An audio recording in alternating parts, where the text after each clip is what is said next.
Merhaba, Papatya Örgü Dünyası YouTube kanalıma hoş geldiniz. Bugün sizlerle beraber bu gördüğünüz muhteşem güzellikteki tablo gibi duran çantamızı çalışacağız arkadaşlar. Yapımı oldukça kolay. Sadece 2 günde örebileceğiniz bir çanta. Şöyle hemen arkalı önünü göstermek istiyorum. Arkası ve önü aynı şekilde örülmüş. Daha önce bu motifleri sizlerle çalışmıştık. Bu motifleri bu videoda göstermeyeceğim. Hemen videonun altına link olarak ekleyeceğim. Linke tıklayarak bu motiflerin yapımını öğrenebilirsiniz. Öğrendikten sonra bu videoya tekrar dönüp bu muhteşem çantayı beraber örebiliriz arkadaşlar. Hemen şöyle içinde göstermek istiyorum. Ben yine her zamanki gibi şöyle içinde doldurdum. Dolgun halinde nasıl görünüyor diye hemen şöyle içini göstermek istiyorum. Gayet geniş arkadaşlar. İçine cepli astarlar yaptırabilirsiniz. Fermuar takabilirsiniz. Ben şöyle bir çıt taktırdım ve çok şık oldu. İçine şöyle büzgülü astar da kullanabilirsiniz. Kese halinde. Ve ben tamamen çantayı kendim ördüm. Tutacaklarını ve askısını dahil sizler hazır askılarda takabilirsiniz arkadaşlar. Hemen şöyle iplerimden bahsetmek istiyorum. Arkadaşlar ben makrome ip kullandım. Siyah ve şöyle bej rengi. Krem diyorum ben ona ama sanırım bej rengi. Bej ve siyah kullandım. Ne kadar gitti derseniz bu kullandığım makrome ip 100 gramlık bir ipti. 2 taneden bu kadar kaldı. Yani 1,5 krem gidiyor ve 1,5 da siyah gidiyor arkadaşlar. Yani 2 tane siyah 2 tane bej alırsanız çantanız ortaya çıkacak. Sarı renkten şöyle elimde artmış olan yine makrome bir ip vardı. Yarım yumaktan bu kadar kaldı arkadaşlar. Hem saplarına tutacak yerini hem de çiçeklerini ortasına da sadece kahverengiden şöyle çok az kullandım. Yani artık iplerinizle motifi çıkarabilirsiniz. Diğer tarafları ise da dediğim gibi 2'şer tane siyah ve krem alırsanız rahatlıkla çantanızı örebilirsiniz. Kullandığım tığı göstermek istiyorum hemen. Çantamı 3,50 milimlik tığ ile ördüm. Askısını 3 milimlik tığ ile ördüm arkadaşlar. İsterseniz hemen bu güzelliğin yapımına başlayalım. Bir de ölçü vermek istiyorum unutmadan. Şöyle videonun içerisinde tüm ölçüleri ördükçe yine sizlerle paylaşacağım. Ama şu şekilde ölçtüğümde hemen net bir ölçü 35 santim eni, 30 santim boyu arkadaşlar. Büyüklüğü benim için çok ideal. Daha da büyük yapabilirsiniz. Tamamen size kalmış. Öncelikle yine minik hatırlatmamı yapmak istiyorum. Biliyorsunuz ki kanalım tamamen ücretsiz. Kanalıma tamamen ücretsiz abone olup bildirimleri açıp bir de bu videoyu beğenirseniz hem bana destek olmuş olursunuz hem de bu videonun birçok kişiye ulaşmasını sağlamış olursunuz diyorum. Ve hemen bu güzelliğin yapımına geçiyorum. Evet arkadaşlar, motiflerimiz hazırsa hemen çantamızın yapımına başlayalım. Siyah iple başlıyorum. İpime bir düğüm attım ve şöyle ilk köşeden başlıyorum. Burada köşeye şöyle sabitledim. Bir zincir çektim. Tekrar batıp bir sık iğne yapmış oldum. Bağlantıyı saymıyorum. Sadece buraya bir sık iğne yapmış oldum. Ve tek tek şöyle trabzan tepelerine batarak sık iğne yapacağım. Şöyle bakın tüm trabzan tepelerine batıyorum. Arkadan şu ipimi de yürütüyorum arkadaşlar. Şöyle diğer tarafa gelene kadar tek tek batarak devam edelim. Evet arkadaşlar, tam köşeye kadar geldim. Bu köşede hemen köşenin içine batıyorum. Bir tane sık iğne yapıyorum. Bir zincir. Aynı köşenin içine bir sık iğne daha yapıyorum. Ve daha sonra tek tek trabzan tepelerine batarak her birine bir tane sık iğne yapıyorum. Sıra sonuna kadar. Şöyle göstermek istiyorum. Evet. Sıramın sonuna geldim. İlk başladığım köşeye tekrar batıyorum. Bir sık iğne yapıyorum. Burada zincir çekmiyorum. Hemen karşıda ilk yaptığım sık iğneye battım ve hemen krem ipimi alıyorum ve krem ipimle kapatıyorum. Şöyle iplerimi sıkıştırıyorum. Hemen burada bir zincirlik bölüme batıyorum. Sık iğne ile şöyle bir zincir çektim. Bakın siyah ipimi ve artık ipimi arkada yürütüyorum. Şimdi burada tekrar bir zincirlik bölüme battım. 2 ilmek kapattım. İkisi tığımda ve siyah ipime dönüyorum. Siyah iple kapattım. Krem ipi arada yürütüyorum. Hemen önümdeki ilk sık iğneye bir tane ikili trabzan, hemen yanındaki sık iğneye ikinci trabzanı yarım yapıyorum. 2 kapattım. İkisi tığımda ve ikinciye o 2 ilmeği kremle kapatıyorum. Ve kremle 2 tane yan yana ikili trabzan. İkinciyi her zaman 2 kapatıyorum ve diğer renkle 2 ilmeği kapatıyorum. Bu şekilde. Bakın siyaha geçtim. Tığın başını doladım. Hemen önümdeki sık iğneye battım. Bir tane normal ikili trabzan. Hemen yanındakine batıyorum. 2 ilmek kapattım. İkisi tığımda ve bu 2 ilmeği krem renkle kapatıyorum. Şöyle elimle de sıkılaştırıyorum. Muhakkak diğer rengi arkada yürütüyoruz. Bu şekilde bir trabzanım normal, ikinci trabzanım yarım. Siyahla kapatıyorum ve siyahla 2 tane ikili trabzan, ikinci trabzanımı yarım kapatıyorum ve kremle devam ediyorum. Köşeye gelene kadar bu şekilde 2 krem 2 siyah şeklinde devam edeceğim arkadaşlar. Hemen şöyle göstermek istiyorum. İlk köşeden başladık. Döndüğümüzde bu köşeyi de tamamlayacağız. Şu köşeye gelene kadar devam edelim. Daha sonra da devam edeceğiz. Sıramın sonuna gelmek üzereyim. Hemen şurayı anlatmak istiyorum. Bakın köşeyi saymıyorum. Şu benim beyaz köşem. İlk siyahla başladık. Siyahla bitirmemiz gerekiyor. Modelin çıkması için arkadaşlar. Beyazla başladıysak beyazla bitecek. Ama bu şekilde devam edersek siyahla başladık. Siyahla bitireceğiz. Şu an beyazı yapıyorum.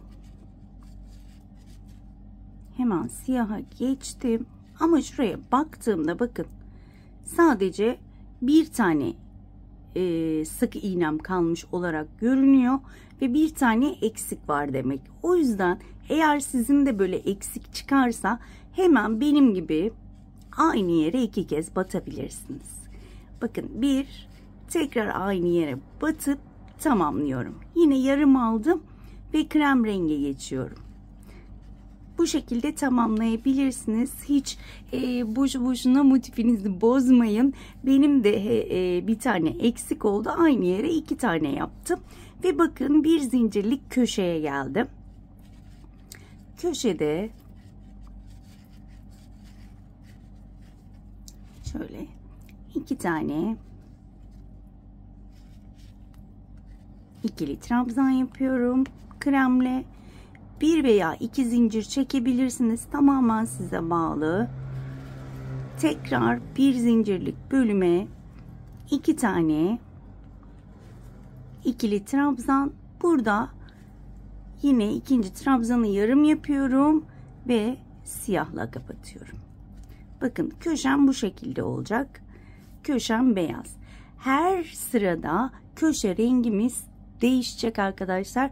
Burada beyaz yaptık. Bir üst sırada siyaha geçeceğiz. Bir üst sırada kreme geçeceğiz. O şekilde ilerleyeceğiz. Ben bu şekilde devam ediyorum. Evet, şöyle batıyorum. Dibindekini biraz sıkı yapmışım. Evet. Yine az önce yaptığım gibi sadece köşeyi göstermek istedim. Köşe bu şekilde olacak. Yine diğer taraflar şurada yaptığımızın aynısı. Tabii benim iplerim biraz düğümleniyor. Şöyle aşağı atarsanız ipleri bu kadar düğümlenmeyecektir. Şimdi benim masanın üstünde olduğu için birazcık maalesef düğümleniyor.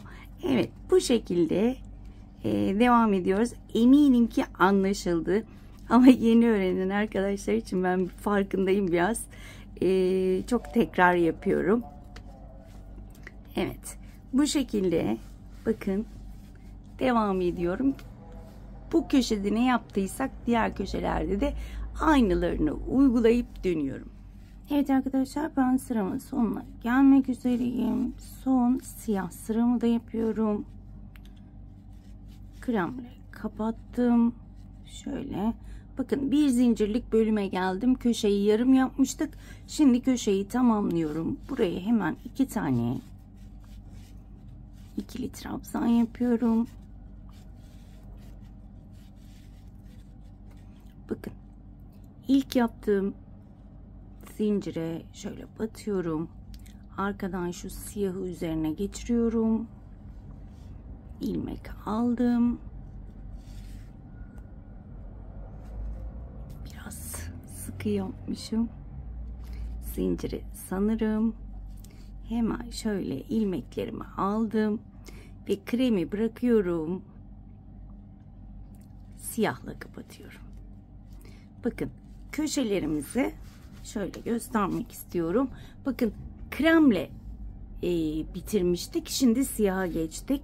Hemen şöyle bir zincir yapmış oldum buraya. Hemen bir zincirlik bölüme battım. Bir sık iğne yaptım. Şöyle ipimi de sıkıştırıyorum. Bir veya iki zincir çekiyorum. Köşeye batıyorum. Yine buraya yarım bir köşe yapıyorum. 2 ilmek kapattım. İkisi tığımda ve krem renge geçiyorum. Bakın, hep buralar aynı şekilde olacak. Kreme krem, siyaha siyah. Hemen yine burada 2 tane krem, ikincisini yarım kapattım. Ve siyahla devam ediyorum. Bu kadar kolay arkadaşlar. Sadece o köşeleri göstermek istedim. Köşelerde şöyle gördüğünüz gibi her bir sıra bir sıra krem, bir sıra siyah olacak köşelerimiz.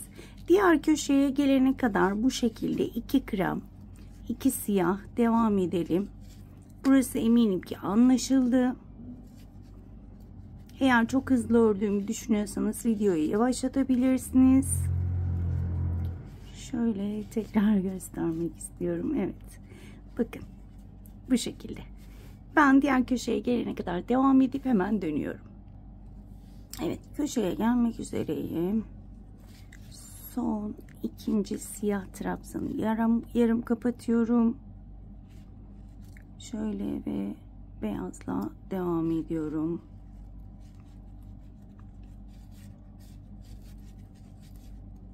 Evet. İkinci beyazımı yaptım. Siyahla kapatıyorum ve tek zincirlik bölüme geliyorum. Bakın, tek zincirlik bölümdeyim. Hemen o zincirin içine köşe yapıyorum. 2 tane ikili trabzan.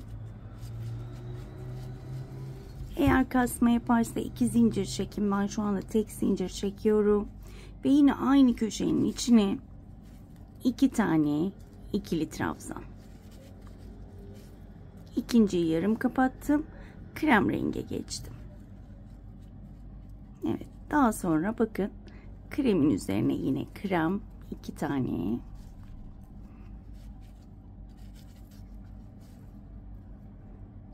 Siyahla kapatıyorum. Ve gördüğünüz gibi siyahın üzerine 2 tane siyah olarak devam ediyorum. Gördüğünüz gibi modelim çıkıyor. Ağır ağır. Şimdi ben bu sırayı bu şekilde bitireyim. 3. sırayı yine başlangıcını göstermek istiyorum sizlere. Ben hemen bunu sonuna kadar örüp dönüyorum. Evet arkadaşlar, yine sıramın sonuna gelmek üzereyim. Yine son olarak beyazı yarım yapıyorum ve köşemi tamamlamak için siyaha geçiyorum. Hemen köşenin içine 2 tane ikili trabzan yapıyorum. Bir zincir çektiğim için bu şekilde ben zincir çekmeden hemen sık iğne yapıyorum. Bir zincir görevi görüyor çünkü. Ama eğer 2 zincir çekecekseniz bir zincir çekip ondan sonra sık iğnenizi yapabilirsiniz. Ben hemen karşıdaki ilk trabzan tepesine batırıyorum ve üstüne kremi de alıp şu şekilde ilmekleri tığıma alıyorum ve hemen bunu kremle kapatıyorum. İlmeğimi sıkıştırdım, bir zincir çektim ve hemen buraya bir sık iğne yapıyorum. Bu şekilde. 1-2 zincir çektim. Hemen ikinci trabzanımı şöyle bir zincir çekmeyelim şurada. Biraz kaba gibi geldi bana. Şöyle hemen dibine batalım. Hemen sık iğnemi yapayım. Evet, böyle daha iyi olacak. 2 zincir. Hemen bir zincirlik bölüme yarım ikili trabzanımı yaptım. Siyaha geçtim. Bakın şimdi bu bölümde artık köşelerimizi kremle yapacağız. Aynı şekilde ilerliyorum. Şöyle, eğer tam anlaşılmadıysa şöyle kamerayı daha yakın tutayım. Videoyu yavaşlatarak da izleyebilirsiniz arkadaşlar. Genelde ustalar eminim ki biliyorlar, hemen anladılar. Ama yeni öğrenen arkadaşların böyle rahatlıkla örmesini istediğim için şöyle iyice şurayı da göstermek istedim. Diğer köşeye gelene kadar yine bu şekilde devam edelim arkadaşlar. Yine tekrar köşeyi göstermek istiyorum ben sizlere nasıl ilerlediğini. Daha sonra da devam edeceğiz. Evet. Evet arkadaşlar, köşeme gelmek üzereyim. Son siyahı yine yarım yapıyorum. Bakın hemen burada kreme geçtim. Ve köşemi kremle tamamlıyorum. Arkada ilmeğimi yürütmeyi unutmuyorum. 2 tane beyaz trabzan, bir zincir ve yine 2 tane ikili trabzan. İkinciyi tabii ki yarım kapatıyorum. İkinciyi yarım kapattım ve devam ediyorum.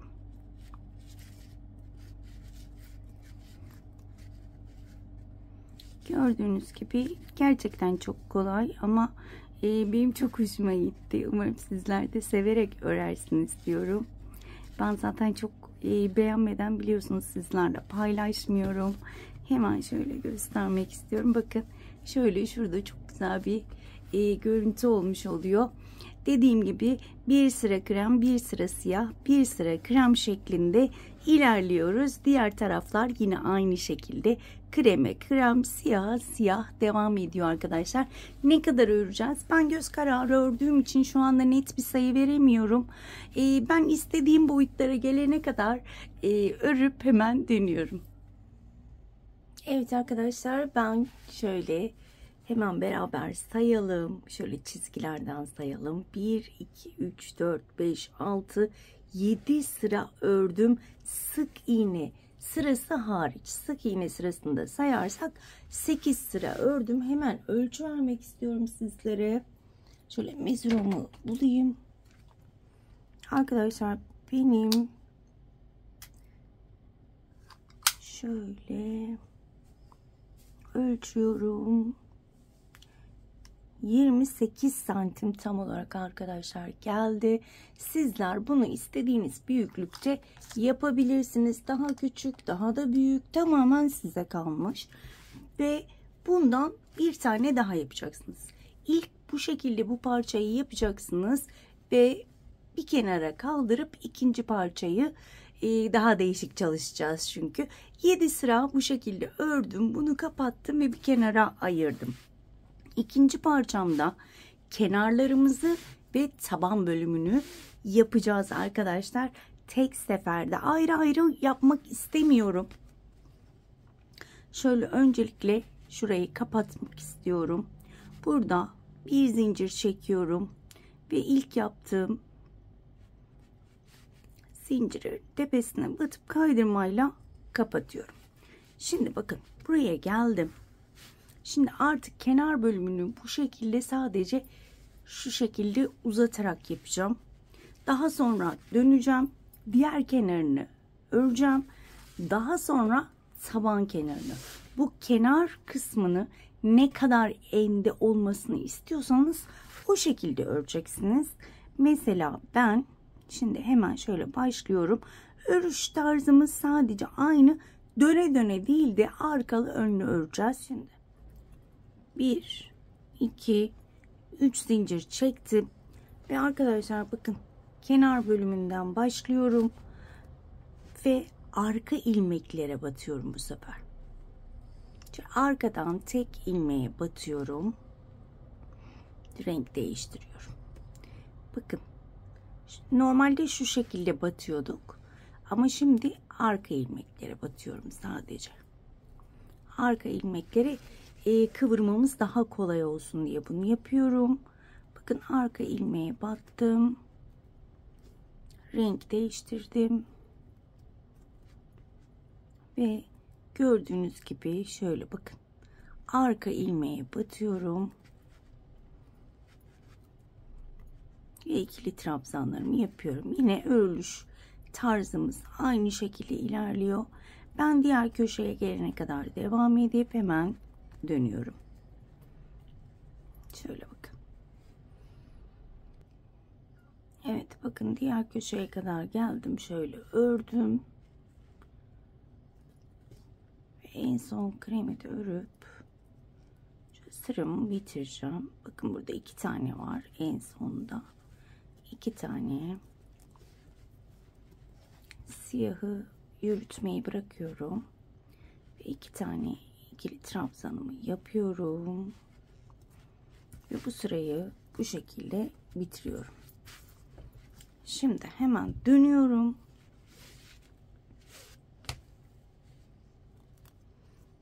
Burada 1 2 3 zincir çektim. Bakın artık önden ipleri yürüteceğim. Artık normal direkt batabiliriz. Sadece ilk sırada arkadan battık. Hemen ikinciyi yapıyorum. Ve bakın öne alıyorum ve siyahla kapatıyorum. Bakın. Şimdi şöyle örerken bakın şöyle buradan yürüteceğim. Yani arka taraftan değil de burası tersi olduğu için buradan yürütüyorum ipimi.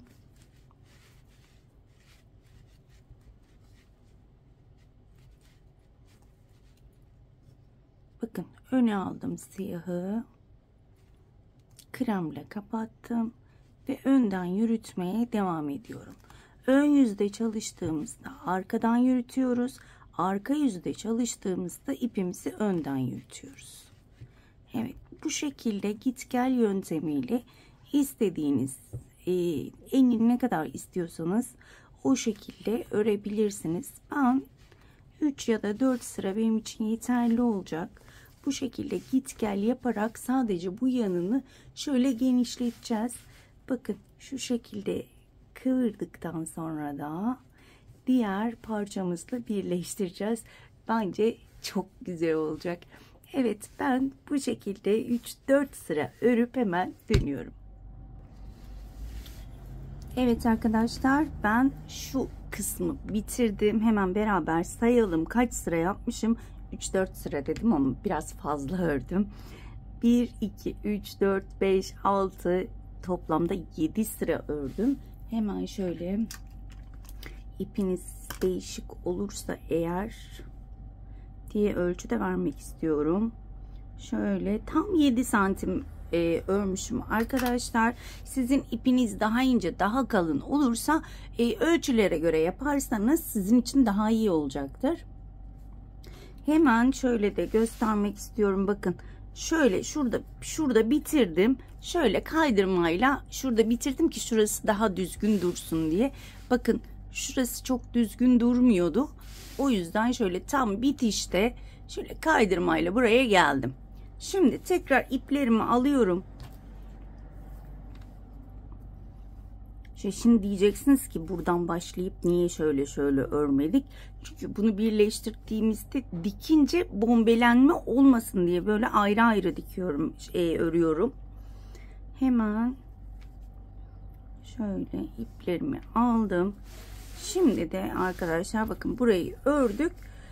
Şurası alt bölüm dersek yanlar ve yanlar. Şimdi buraya başlıyoruz. Daha sonra da şurayı öreceğiz. Burayı boş bırakacağız. Hemen beyaz ipimi alıyorum. İpime bir düğüm attım. Ve bakın tam şuradan başlıyorum. Şurada 2 tane trabzanımın ilk trabzan tepesine battım. Sık iğne ile kapattım. 2 zincir çekiyorum. Bakın alttan ipimi de yürüteceğim şu şekilde. Hemen ikinciye arkadan batıyorduk arkadaşlar. Şöyle bu kenarlara hep arkadan, ilk sıralarını arkadan batarak yapıyoruz. Bunu unutmayalım. Ben unutsam da siz unutmayın arkadaşlar. Evet, hemen siyah ipimi burada takıyorum ve hemen devam ediyorum. Bakın yine arkada yürütüyorum tüm ipleri ve siyah bölüme yine arkadan batarak örmeye devam ediyorum. Eminim ki anlaşıldı. İyice tüm ayrıntılarıyla çünkü anlatmaya çalışıyorum. Umarım başarılı oluyorumdur. Bakın bu şekilde örmeye devam ediyorum. Artık iplerimi arkada yürüterek. Bakın şöyle göstereceğim. Burası şöyle ayrık olacak. Sonradan şöyle dikerek birleştireceğiz arkadaşlar. Evet, bu şekilde ben eminim ki anlaşıldı. Yine burada git gel yaparak 7 sıra, burada git gel yaparak 7 sıra örüp dikim işlemi için burada olacağım. Evet arkadaşlar, ben bir tarafını da gördüğünüz gibi 7'şer sıra ördüm ve şöyle tersten buhar tutup ütülemeye çalıştım ellerimle. Şunları da şöyle katlayarak şöyle üstüne tuttum. Buna da şöyle bir buhar tutup elimle düzelttim, kat yerleri belli olsun diye. Şöyle gördüğünüz gibi ve en güzel yere geldik, dikiş kısmına geldik. Tığla da birleştirebilirsiniz eğer dikim size çok zor gelirse. Bakın şöyle bunları dikeceğiz arkadaşlar birbirine ve çantamız hazır olacak. Çok güzel olacak. Eminim ki ben de ortaya nasıl bir şey çıkacağını inanın bilmiyordum. Sizlerle beraber göreceğim. Şimdi burada bakın, burayı bitirdiğimde şöyle şuraya kaydırmayla geldim ve burada bıraktım. Sonra ipimi uzunca bir kestim. İlk önce bakın şurayı şu şekilde dikeceğim. Daha sonra diğer parçayı alacağım ve diğer parçayla şöyle dikmeyi planlıyorum. Şu şekilde de gelebiliriz. Tamamen hiç şu anda bilmiyorum. Bakın bu köşedeyim şu anda. Hemen şöyle şu düğümü içe almak için şöyle bir yol deneyeceğim. Tam ortaya geleyim. İpi de bayağı uzun kesmişim ki ikide bir de çözülmesin diye. Kamerayı yaklaştırayım. Ay lütfen elimin kusuruna bakmayın. Yine egzamalarım çok kötü oldu. Sürekli görünmesin diye bant takıyorum ama şu an bant çıktı elimden. O yüzden görüntüden dolayı kusura bakmayın. Bakın şöyle ilmeklerden tutup karşılıklı şöyle düzgün ilmeklerden almak istiyorum ki burası güzel görünsün. Şöyle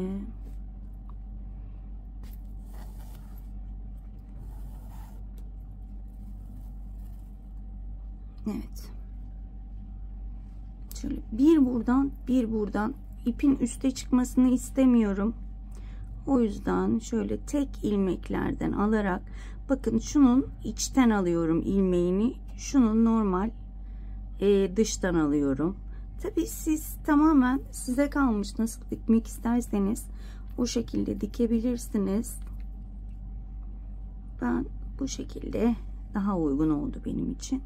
tek tek bakın ilmeklere batarak birer ilmeğe batıyorum ve bir o taraftan bir bu taraftan dikiyorum ve dikiş kesinlikle belli olmayacak. Şöyle buradan da evet, bu şekilde şu uca gelene kadar devam edelim. Bir karşıdan bir buradan, bakın buradan battım, şimdi buradan batıyorum ve bu şekilde devam edeceğim sonuna kadar. Evet arkadaşlar, ben şu köşeyi gördüğünüz gibi bu şekilde diktim ve tam ortadayım. Hemen diğer parçamı alıyorum ve şöyle tam bakın ortadan şöyle iğnemi soktum. Diğerin tek zincirlik bölüme şu şekilde sokuyorum ve başlıyorum dikmeye. Şöyle ilk önce uçlarını birleştirmiş oldum. Sabitliyorum uç kısmını çözülmemesi için. Evet.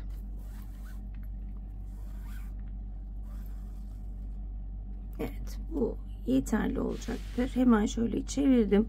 Bakın arkadaşlar, siyah siyaha, krem kreme denk gelecek şekilde ayarlayacağız bunu.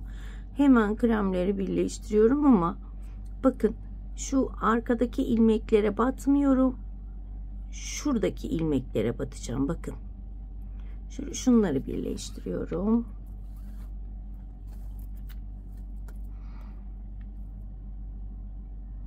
Bakın krem kreme denk gelecek şekilde. Burayı atlamayalım, yoksa çantamızın görüntüsü yamuk olabilir. Bakın siyah geldim, arka ilmeklere batıyorum. Yani daha doğrusu ön. Ben arka ön bazen karıştırıyorum. Bakın arka ilmekler, ön ilmekler. Şöyle birer tane ön ilmeğe batıyorum ve dikişimi sağlıyorum. Evet. Diğer tarafa geçtim. Diğer tarafta da bakın en öndeki ilmekleri birer tane aldım ve dikiyorum. Dikişim bu kadar kolay. Şöyle sıkıştırıyorum ve diğer tarafa geldim. Diğer tarafı da aynı şekilde dikiyorum. Evet. Bu şekilde arkadaşlar diğer uca kadar dikeceğim. Şöyle hemen göstermek istiyorum. Bakın gayet muntazam oluyor.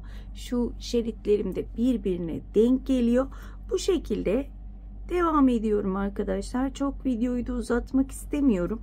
Gördüğünüz gibi bu şekilde ilk gel yöntemiyle yapabilirsiniz. Çizgiler benim için önemli değil. Hani beyaz ya da siyah çizgi olsun derseniz tığla da birleştirebilirsiniz. Ama bu şekilde gördüğünüz gibi sanki hiç dikiş yokmuş gibi görünüyor.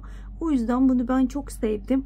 Bu şekilde dikerseniz çantanız daha da hoş olacak diye düşünüyorum.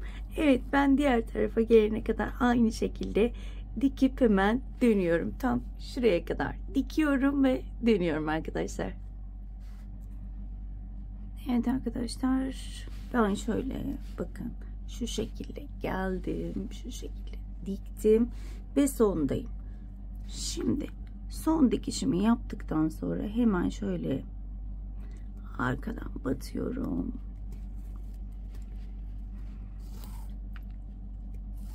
Şöyle burada bir çıkıntı bırakmak istemiyorum çünkü. Arkadan battım. Hemen şöyle içini çevirdim. Şöyle biraz sıkıştırdım. Hemen içten şöyle bir yürütmeye çalışacağım.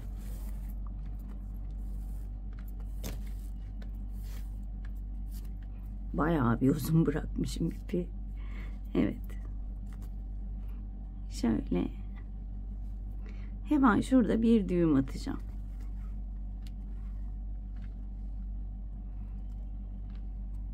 Ki çözülmesin. Daha sonra yine içten aynı şekilde yürütmeye devam edeceğim. Çünkü sökülmesini istemiyorum kesinlikle. Şöyle aşağı doğru. Evet, daha sonra ipimi kesip istediğim gibi saklayıp gizleyebilirim. İpin ucunu çakmakla yakmayı unutmayın. Çünkü maalesef sökülebiliyor bu iplikler. Gördüğünüz gibi bakın şöyle bir kenar bölümü yapmış olduk. Hemen şurayı çeviriyorum. Yine aynı şekilde şuradan birleştireceğim. Şurayı da dikeceğim. Daha sonra da şu alt bölümü şöyle dikiyorum. Şöyle de yapabilirsiniz. Bakın buradan başlayıp şuraya şöyle gelin. Burayı diktikten sonra yürütme ile tekrar yukarı çıkıp hiç ip koparmak istemiyorsanız daha sonra da burayı dikerek çantamızı bitirelim arkadaşlar. Ben dikişimi bitirip hemen dönüyorum. Evet arkadaşlar, benim dikme işlemim bitti. Hemen şöyle göstermek istiyorum. Alt taban ve kenar bölümleri gerçekten bence çok güzel oldu ve tabii ki içi. Hemen şöyle göstermek istiyorum. Ben şöyle hemen bir Tunus işi askı yaptım. Hemen şöyle takalım. Normalde çoğumuz biliyoruz Tunus işi askıyı yapmayı, ama yine de şöyle bir üstünkörü sizlerle tabii ki paylaşacağım. Şimdilik şöyle takıyorum şunu. Daha sonra siz istediğiniz gibi takabilirsiniz. Evet. Şöyle bakın. Hemen diğer tarafına da aynı şekilde ters takmayalım. Şöyle şimdilik üstünkörü takıyorum ben. Ve şöyle sanırım buna hapishane işi deniyordu. Bunları da şu şekilde takacağım ve çantamı bitireceğim arkadaşlar. Hemen şu askıyı göstermek istiyorum. Bunu da bir önceki videomda göstermiştim. Tekrardan göstermek istemiyorum. O videoya bir göz atabilirsiniz bunu yapmak için. Ve hemen Tunus işi askılarımı nasıl yaptığımı göstermek istiyorum sizlere. Şöyle 2.50 milimlik tığ ile yaptım. Onu da söylemek istiyorum. Şöyle bakın. 1, 2, 3, 4, 5, 6 çekebilirsiniz. 6 çektim.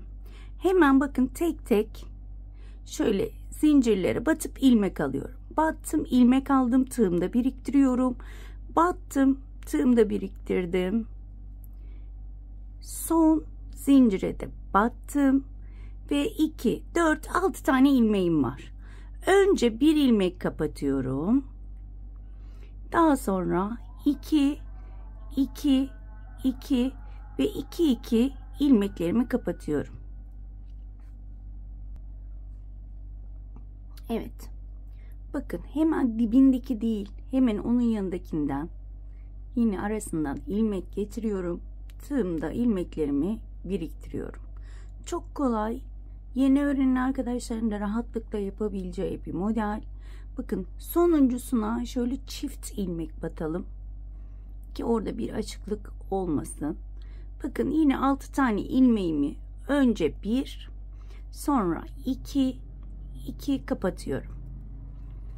Bu şekilde ben 1 metre ördüm arkadaşlar. Siz istediğiniz uzunlukta örebilirsiniz. Tekrar gösteriyorum. Bakın dibine batmıyorum. Onun yanındaki şu ilmeğe battım. Arasından ilmek geçirdim. Tığımda bekletiyorum. Bu şekilde. Eminim anlaşıldı. Sonuncuyu da şu şekilde çift batıyorum. Önce 1, sonra çift kapatıyorum. Gördüğünüz gibi çok güzel bir, siyah da belli olmuyor ama sarı da belli oldu. Çok güzel bir model ortaya çıkıyor. Şu askıyı ben siyah yaptım. Yer tutacak yerlerini de çiçekli takım olsun diye çiçeğin renginden yaptım. Hemen şöyle takalım beraber. Şimdi ben tam ölçerek takamıyorum. Kamera arkasında ölçerek takacağım. Şöyle, yani şu anda yamuk takabilirim. O yüzden siz görmemezlikten gelin. Siz daha düzgün böyle ölçerek takarsanız daha güzel olacaktır. Şöyle bir çevirelim. Evet. Gördüğünüz gibi gerçekten çok güzel bir çanta olacak. Diğerini de takacağım ve gelelim astar bölümüne. Arkadaşlar ben astarı her zaman terzide diktiriyorum. Maalesef dikiş makinem yok. O yüzden elimde dikmek de benim için çok çok zor. O yüzden ben içinin astarını da diktirip hemen kapanışta tekrar dönüp size çantayı göstermek istiyorum. Evet arkadaşlar, ben çantamı bitirdim. Şöyle hemen göstermek istiyorum. Gerçekten çok güzel oldu. Şöyle arkalı önünü göstermek istiyorum. Şu anda içi boş. İçi dolu olduğunda daha da güzel görünecek. Hemen şöyle astarımı diktirdim. Onu da göstermek istiyorum. Gerçekten çok şık bir çanta oldu. Umarım ayrıntılı bir şekilde anlatabilmişimdir. Umarım anlatımımdan memnun kalmışsınızdır. Bir de şunu hatırlatmak istiyorum. Tutacak yerleri biraz küçük geldi. Şunu da şöyle hazırda varmış. Şunu da şöyle takabilirim. Hiç bilmiyorum, şu an kararsızım. Sizler de kendinizin aksesuarlarını hangisini uygun görürseniz o şekilde süsleyebilirsiniz. Gerçekten içime sinen videolardan biri oldu. İnşallah güle güle örer, güle güle kullanırsınız diyorum ve bugünkü videoyu bitiriyorum arkadaşlar. Eğer videomu beğenmediyseniz beğenmeyi ve yorum yapmayı unutmayın lütfen. Kendinize çok iyi bakın. Diğer videoda görüşmek üzere.